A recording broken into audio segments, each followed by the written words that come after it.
My first question tonight is, what is religion? Yeah, so أعوذ بالله من الشيطان الرجيم بسم الله الرحمن الرحيم اللهم صل على محمد وآل محمد الإمام المهديين وسلم تسليما. Religion is a man, and religion is following that man, finding that man and following that man. In the Bible, in the very beginning, it says that God was walking in the Garden of Eden alongside Adam and Eve. And in the Quran it says that Allah subhanahu wa ta'ala blew from His spirit into Adam.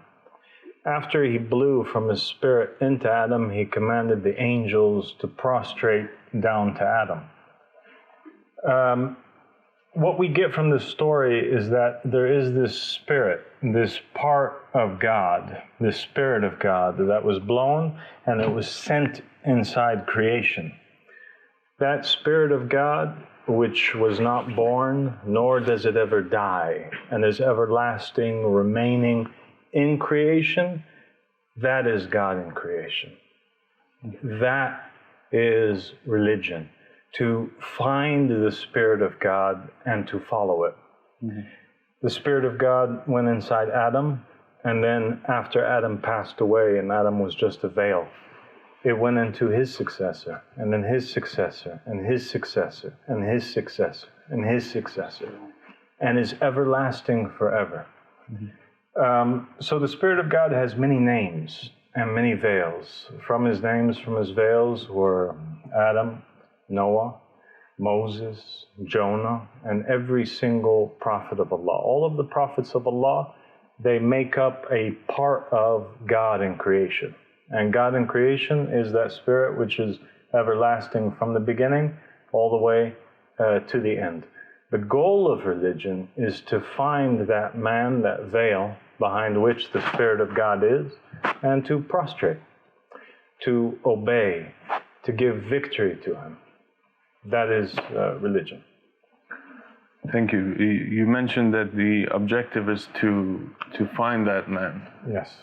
How do we do that? Well, Imam Al-Hasan, he highlighted this law, and I prefaced the law by saying that there are 1,000,001 ways to find God. And He has an infinite amount of doors and ways that are open.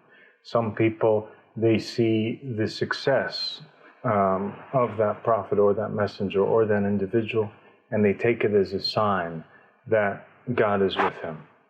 This was the case with Saul when he gave David the task to go forward and gather for him 100 foreskins of the Philistines. And David went and he came back and he brought 200. And it says in the Bible that Saul looked upon David and his accomplishment and the success that he had, and he said, God is with him. So he recognized him in that way. Some people recognize the Spirit of God through istikharas. Some people recognize the Spirit of God through dreams in which the infallibles have guided them, or God guided them in that dream to this individual. Mm-hmm. Other people have believed through miracles. But what we do know is that while these are all ways, these are not the absolute way. There is a law. It's a criteria of 3 parts that every single person whom has in him the Spirit of God has to fulfill. Mm-hmm. 1, he has to be appointed by God, because God is the only one who can appoint a king, an authority, a successor, a ruler on the earth. He's the only one. And that's why we find in the Quran and in the Bible, when the Israelites, when they wanted a king, they had to go back to the prophet Samuel, and they said, Samuel, please ask God to appoint for us a king. So they couldn't appoint themselves and they couldn't elect a king, but rather they had to ask God to appoint one. And God, in the beginning, He appointed Adam. So this person has to have what we call the will. He has to be appointed, just like God appointed Adam and said, this is my successor. Now everybody bow down. He's my caliph in the earth. a successor must be appointed, either publicly or they have to claim a will from the past. Public appointments is like Jesus, ﷺ, when he appointed very clearly in front of the people Simon Peter, and he said that this is his rock which he will build his church on. We have the public appointment of Aaron, ﷺ, and Yusha ibn Nun, Joshua, by Moses. We have the public appointment of Ali ibn Abi Talib by Muhammad ﷺ. And then we have also claiming of the will, like we have the claiming of the will by Moses, who said, I was mentioned by Joseph. We have the claiming of the will by Muhammad ﷺ, who said, I'm the comforter, who Jesus mentioned before. And this is my name in his words, in his text. We have Al-Həsən, who claimed the will of Rasulullah ﷺ, which he wrote on his deathbed and said, whoever follows this shall never go astray. And he said, I am the name Ahmed in that will. So the will, your name being mentioned by a previous successor, aka being mentioned by God, this is a must. You can't have a caliph of Allah or somebody coming forth and saying it is obligatory to obey me, but at the same time their name cannot be found anywhere. The second thing is that he has to be the most knowledgeable of the people. And I think that this law, everybody agrees to it. The Buddhist would certainly agree that the Buddha has to be, or the Dalai Lama has to be the most knowledgeable.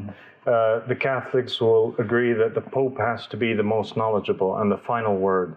The Shia and the Sunnis, they believe that Imam Mahdi, ﷺ, Rasulullah sallallahu alaihi wasallam, he has to be the most knowledgeable of the people. There's no word after them.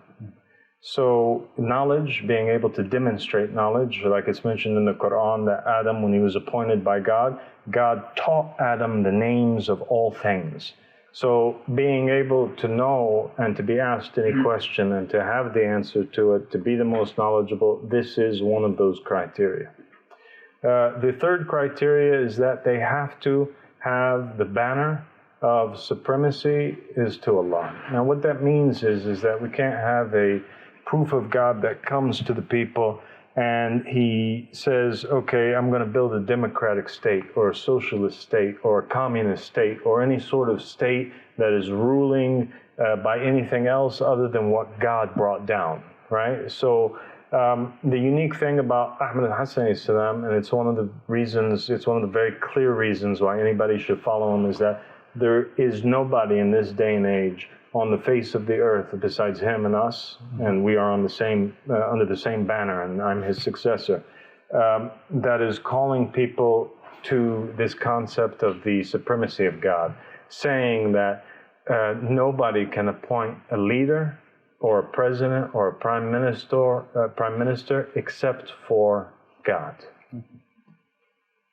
And that's how you know the proof of God.